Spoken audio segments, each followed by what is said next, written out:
So the idea of what might happen after death, well, you're going to be faced with your judge, the one who knows all about you. This is Big Papa, who knows you were a naughty boy and a very naughty girl, especially girl, from the beginning of things. He's going to look right through to the core of your inauthentic existence. And what kind of heebie-jeebies may come up. Or you may believe in reincarnation, and you think that your next life will be the rewards and the punishments for what you've done in this life. And you know you got away with murder in this life. And the most awful things are going to happen next time around. So you look upon death as a catastrophe.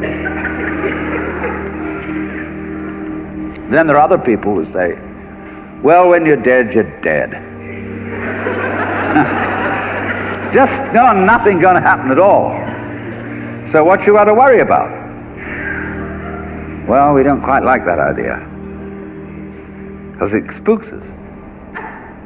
You know, what's it be like to die? To go to sleep and never wake up? Well, a lot of things it's not going to be like. It's not going to be like being buried alive. It's not going to be like being in the darkness forever.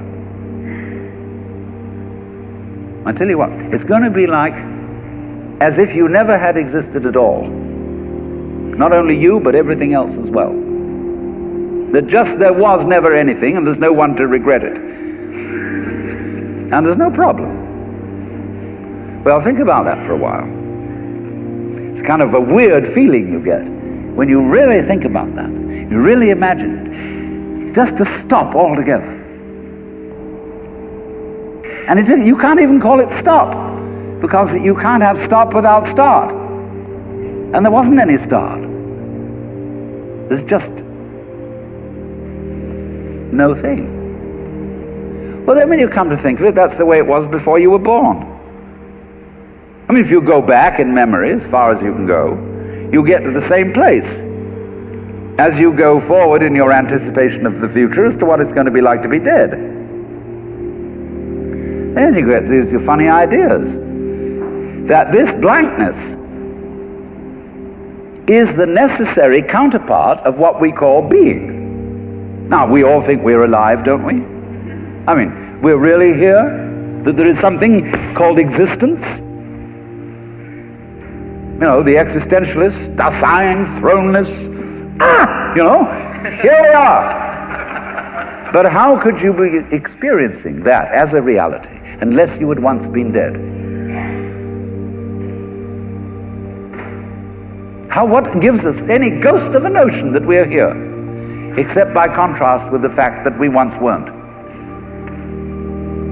And later on won't be. But this thing is a cycle, like positive and negative poles in electricity.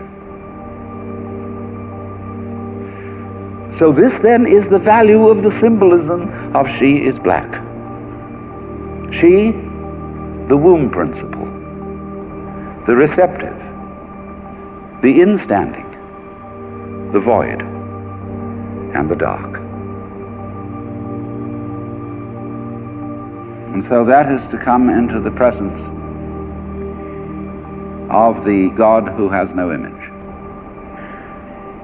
Behind the Father image, behind the Mother image, behind the image of light inaccessible, and behind the image of profound and abysmal darkness,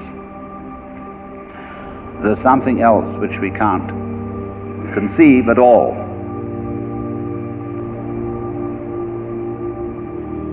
Dionysius the Areopagite called it the luminous darkness. Nagarjuna called it shunyata, the void. Shankara called it Brahman, that which can only, of which nothing at all can be said. Neti neti, beyond all conception whatsoever. And you see, that is not atheism in the formal sense of the word. This is a profoundly religious attitude. Because what it corresponds to practically is an attitude to life of total trust, of letting go. When we form images of God, they are all really exhibitions of our lack of faith. Something to hold on to, something to grasp. How firm a foundation, what lies underneath us, the rock of ages, or whatever, ein feste Burg. But when we don't grasp, we have the attitude of faith. If you let go of all the idols, you will of course discover that what this unknown is, which is the foundation of the universe, is precisely you. It's not the you think you are. No, it's not your opinion of yourself. It's not your idea or image of yourself. It's not the chronic sense of muscular strain, which we usually call I. You can't grasp it. Of course not. Why would you need to? Supposing you could, what would you do with it? And who would do what with it? You can never get at it. So there's that profound central mystery. And the attitude of faith is to stop chasing it.